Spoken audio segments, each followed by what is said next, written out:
नमस्कार दोस्तों, स्वागत है आपका स्टडी विथ नील में। दोस्तों एमपी जीके की सीरीज चल रही थी। एमपी जीके की सीरीज में आज का जो अगला वीडियो है वो कंटिन्यू करते हैं मध्य प्रदेश की नदियों का सेकेंड पार्ट। ठीक है, तो दोस्तों मध्य प्रदेश की नदियों के सेकेंड पार्ट में देखते हैं, शुरू करते हैं। शुरू में अपन देखते हैं नर्मदा नदी को, शुरुआत करते हैं नर्मदा नदी से। दोस्तों इसका उद्गम कहाँ से होता है? उद्गम होता है दोस्तों नर्मदा नदी का अनूपपुर जिले में मैकाल पर्वत श्रेणी के समीप अमरकंटक पहाड़ी से। कहाँ से होता है दोस्तों? ये होता है दोस्तों यहाँ पर अनूपपुर जिला है। अनूपपुर जिले की जो मैकाल पर्वत श्रेणी पर एक पहाड़ी है जिसका नाम क्या है? अमरकंटक। वहाँ से नर्मदा नदी निकलती है और निकलती हुई किधर जाती है? ये इधर जाते हुए ये यहाँ पर मध्य प्रदेश को पार करते हुए, मध्य प्रदेश के बाद यहाँ पर गुजरात, राजस्थान और गुजरात को पार करते हुए कहाँ पर गिर जाती हैं? ये खंभात की खाड़ी में। यहाँ पर समुद्र है और खंभात की खाड़ी है यहाँ पर, तो राजस्थान और गुजरात को पार करते हुए ये कहाँ पर चली जाती हैं? समुद्र में, यानी कि खंभात की खाड़ी में गिर जाती हैं। समापन देख लेते हैं दोस्तों, कहाँ होता है? भरूच के समीप खंभात की खाड़ी में ये गिर जाती हैं। इसके अन्य नाम क्या है दोस्तों? मेकलसुता, साखिरी, सामोदेवी, रेवा, सोमप्रभा और नमोदास। दोस्तों यहाँ पर पूछा जाता है कि नमोदास और रेवा और ये नाम कहाँ से लिए गए हैं इनके बारे में, और इनके जो नदियों के जो अन्य नाम है वो पूछे जाते हैं। पूछ लिया जाएगा कि रेवा किस नदी का अन्य नाम है या किस नदी का नाम है, नमोदास किस नदी का नाम है। ठीक है, इस प्रकार से क्वेश्चन पूछे जाते हैं। दोस्तों एक क्वेश्चन पूछा जाता है इसके अन्य नाम से संबंधित, वो ये है दोस्तों कि जो नमोदास हैं ये नाम कहाँ मिलता है? नर्मदा नदी का नाम नमोदास कहाँ मिलता है? तो दोस्तों कहाँ मिलता है वो? जो भारत का भूगोल एक पुस्तक है, किसने लिखी थी भारत का भूगोल? ये भी पूछा जाता है। तो ये लिखी थी दोस्तों टोलमी ने। ठीक है, तो इस भारत के भूगोल में नर्मदा नदी का जो वर्णन किया गया है वो नमोदास के नाम से वर्णन किया गया है। ठीक है, आगे देखते हैं दोस्तों।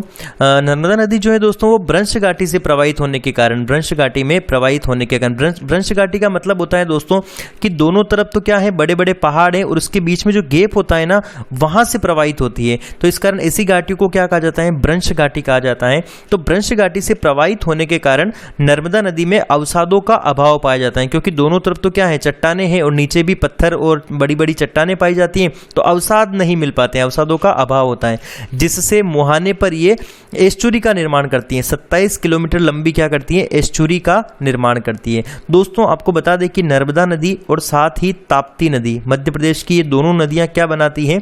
एस्चुरी बनाती है, और ये विपरीत दिशाओं में बहती हैं। ये क्या करती है दोस्तों? पश्चिम से पूर्व की ओर बहती है,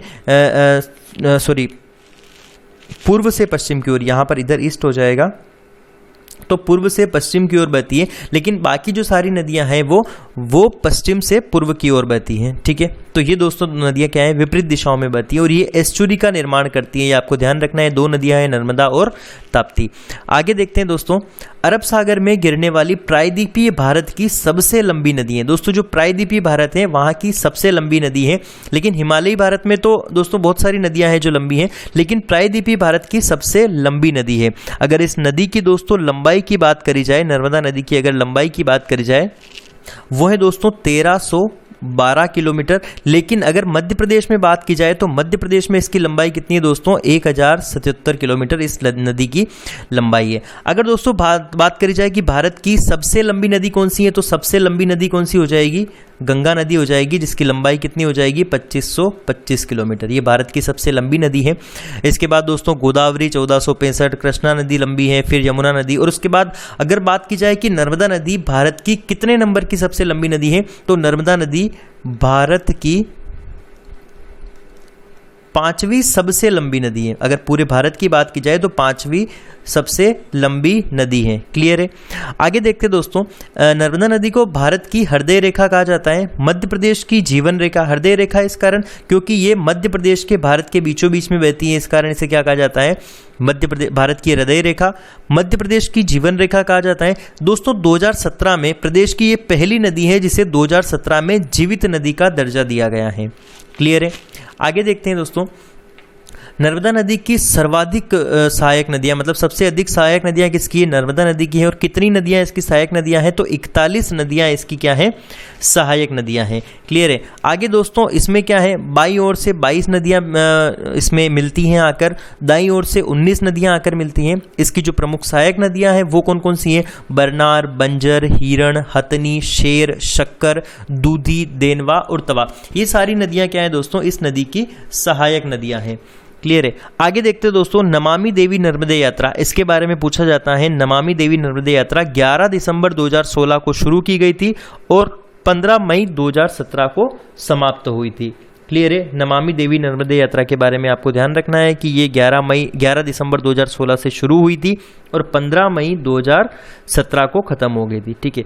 अब दोस्तों आगे देखते हैं इसके बाद इसके प्रमुख जलप्रपात कौन कौन से हैं। दोस्तों जलप्रपात की अगर बात की जाए तो इसमें सबसे पहला जलप्रपात आता है कपिलधारा जलप्रपात।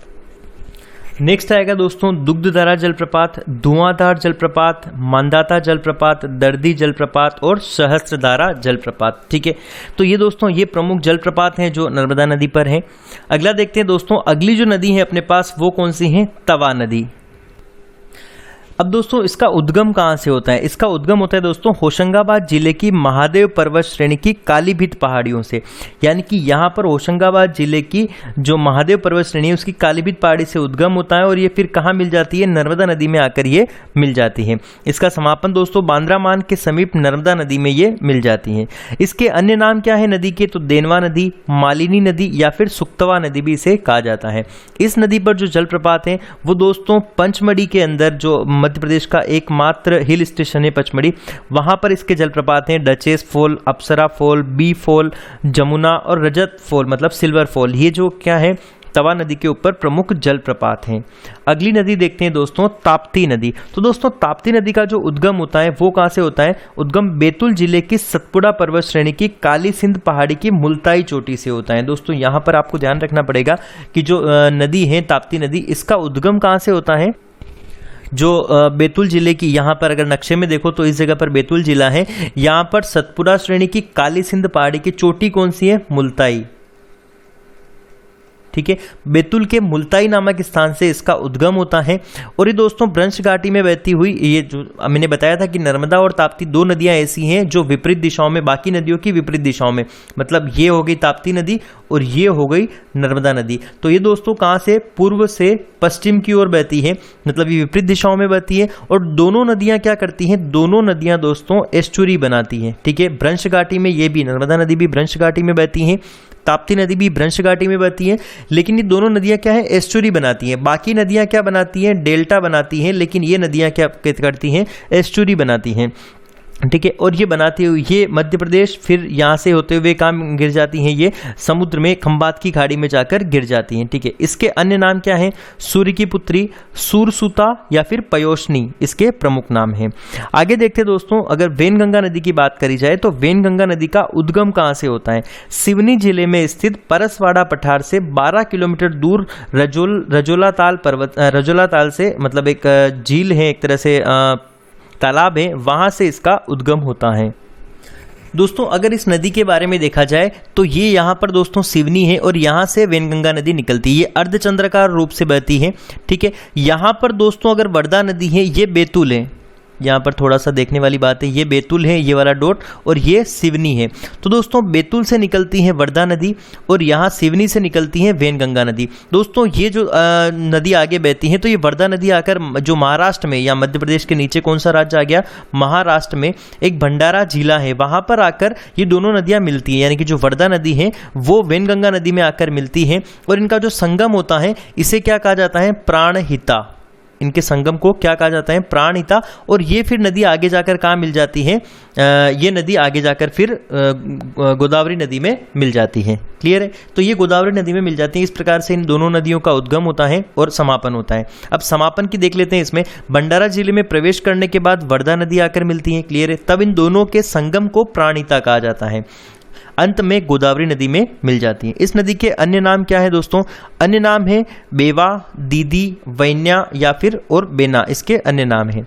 आगे देखते हैं वेनगंगा नदी की जो सहायक नदियां हैं वो कौन सी हैं? बाग, वर्धा, बीजना, बामनथड़ी, पेंच नदी और वाम नदी। दोस्तों वेनगंगा नदी पर सिवनी में वर्ष 1972 में भीमगढ़ बांध, यानी कि जिसे संजय सरोवर बांध भी कहा जाता है, ये मध्य प्रदेश का प्रमुख बांध है संजय सरोवर बांध, इस पर बनाया गया है। इसका निर्माण किया गया है जो एशिया का सबसे बड़ा मिट्टी का बांध है। 1972 में सिवनी में ये बांध बनाया गया था। ये एशिया का सबसे बड़ा मिट्टी का बांध है। दोस्तों अगर इस नदी के बारे में और खास बात देखते हैं तो इस नदी की जो लंबाई है वो कितनी दोस्तों?